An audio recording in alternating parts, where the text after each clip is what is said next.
Hi friends, ನಾನು ನಿಮಗೆ ಇವತ್ತು ಪೆಜೆಕಾಯಿ ಕಬ್ಬಲಸು ಇದೆ ಅಲ್ವಾ, ರಾ ಅದನ್ನು ಉಪ್ಪಲ್ಲಿ ಹಾಕಿಕೊಂಡು ಅದನ್ನು ಮತ್ತೆ ನಾನು ಹಬೆಗೆ ಹಾಕಿ ಚಟ್ನಿ ಮಾಡಿದ್ದೇನೆ. ಬನ್ನಿ ತಯಾರು ಮಾಡೋಣ. ಕಬ್ಬಲಸು ತಗೊಂಡಿದ್ದೇನೆ ನೋಡಿ, ಪೆಜೆಕಾಯಿ ಅಂತ ತುಳುವಲ್ಲಿ ಹೇಳ್ತೇವಲ್ಲ, ಅದು ಉಪ್ಪಲ್ಲಿ ಹಾಕಿದ್ದು. ಇದನ್ನು ಸ್ವಲ್ಪ ನಾನೀಗ ಬಿಸಿ ಮಾಡ್ತಾನೆ, ಶಿಕೆಗೆ ಹಬೆಗೆ ಇಡುವ, ಆಮೇಲೆ ಚಟ್ನಿ ಮಾಡುವ. ಸ್ವಲ್ಪ ನೀರಿಟ್ಟಿದ್ದೇನೆ ನೋಡಿ, ಇಂಥ ಪಾತ್ರೆಯಲ್ಲಿ ಇಟ್ಟು ಅಲ್ಲಿ ಹಾಕ್ಕೊಳ್ಳುವ. ಸ್ವಲ್ಪ ಹಬೆ ಆಗಲಿ, ಇದು ಸಾಫ್ಟ್ ಆಗಲಿ. ಕೆಲವರು ನನ್ನ ಅಮ್ಮ ಮೊದಲು ಸ್ವಲ್ಪ ಹಬೆಗೆ ಇಟ್ಟು ಮತ್ತೆ ಉಪ್ಪಲ್ಲಿ ಹಾಕ್ತಾಯಿದ್ರು. ಇದು ಹಾಗೆ ಹಾಕಿದ್ದು, ಹಸಿಯನ್ನೇ ಹಾಕಿದ್ದು, ಕಟ್ ಮಾಡಿ ಅದು ಮುಳ್ಳು ತೆಗೆದು.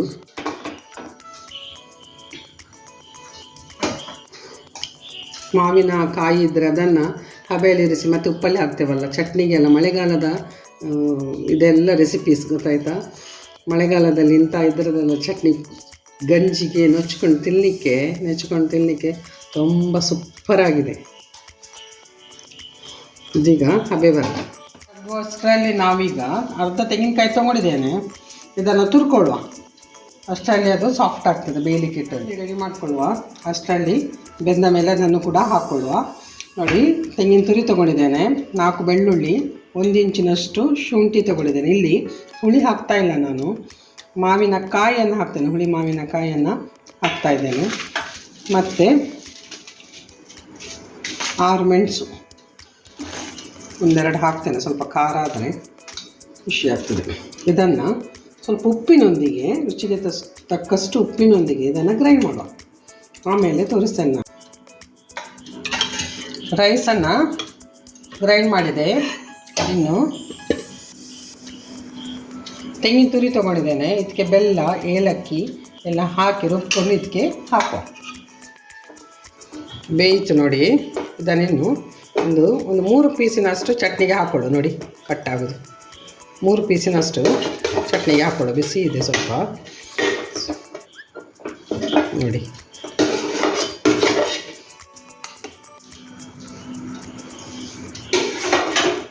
ಫಟಾಫಟ್ ಮಾಡಿ ತಿನ್ನುವಂಥದ್ದು, ಇಡೋದು ಬೇಡ.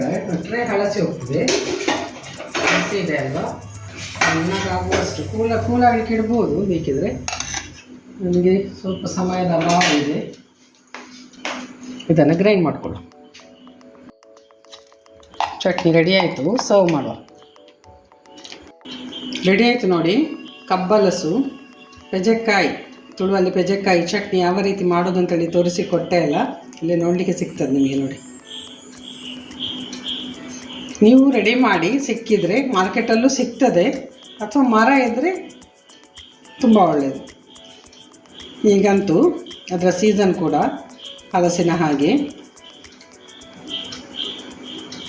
ಅದು ಎಳತ್ತು ಸಿಕ್ಕಿದರೆ ತುಂಬ ಒಳ್ಳೆಯದು. ಸ್ವಲ್ಪ ಬೆಳೆದಿದೆ ಆದರೂ ರುಚಿಯಾಗಿದೆ.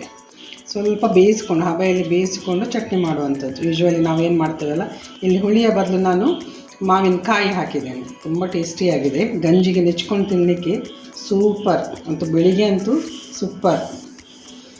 ಗಂಜಿ ಊಟ ಮಾಡ್ತಾರಲ್ಲ ಅವರಿಗೆಲ್ಲ ಚೆನ್ನಾಗಿದೆ ಕಾಂಬಿನೇಷನ್, ಗಂಜಿ ಮತ್ತು ಕಬ್ಬಲಸು ಚಟ್ನಿ, ಪೆಜೆಕಾಯಿ ಚಟ್ನಿ. ನೀವು ತಯಾರು ಮಾಡಿ, ಅಲ್ಲದೆ ಕಮೆಂಟ್ ಬಾಕ್ಸಲ್ಲಿ ಕಮೆಂಟ್ ಮಾಡಿ ಯಾವ ರೀತಿ ಆಯಿತು ಅಂತೇಳಿ. ಈ ಹಲಸು ಸಿಕ್ಕಿದರೆ, ಕಾಯಿ ಸಿಕ್ಕಿದರೆ ಚಟ್ನಿ ಮಾಡಿಕೊಂಡು ನನಗೆ ತಿಳಿಸಿ. ನಾಳೆ ಇನ್ನೊಂದು ಹೊಸ ವಿಡಿಯೋದಲ್ಲಿ ನಿಮ್ಮ ಮುಂದೆ ಬರ್ತಾ ಇದ್ದೇನೆ. ಅಲ್ಲಿವರೆಗೆ ಕಾಯ್ತಾ ಇರಿ. ಬಾಯ್ ಬಾಯ್.